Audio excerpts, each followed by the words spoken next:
without whose contribution this MoC would not have been possible. He was the man behind the execution of this MoC. I will take this opportunity again to thank New Zealand Government, Minister of External Affairs, Minister of Home Affairs, and the Minister. It's wonderful to see you. Secretary Chakravarti, who's described our purpose today so well. It's good to see you. Chief Secretary Mehta. Two objectives. Our first objective is to improve the quality of food production, and second, augment the mutton production within J&K to the extent possible. Ms. Jacinda Ardern believe in shared commitment to promote ideals of democracy, peace, and prosperity for the people. Despite turbulent events of global pandemic, since the last 2 years, there has been almost seamless continuity in India-New Zealand relationship.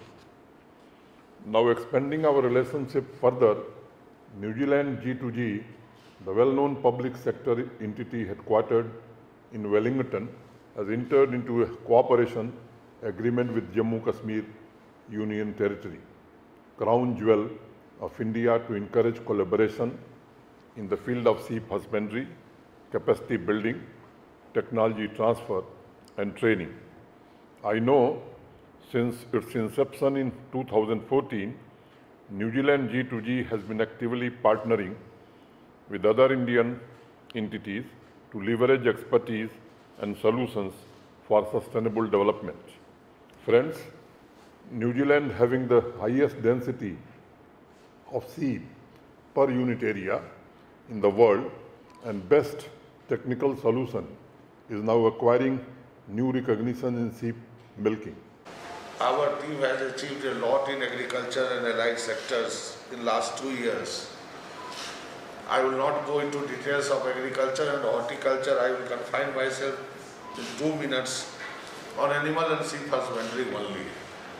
Even in animal husbandry, sir. Thank you for giving me this opportunity to share my thoughts on this particular memorandum signing occasion today. Thank you very much, sir. Truthfully, vaccination front, we have achieved 100% vaccination. We are one of the leading states. Today's MOU on now time is for sheep husbandry, sir. We are a huge mutton consumer.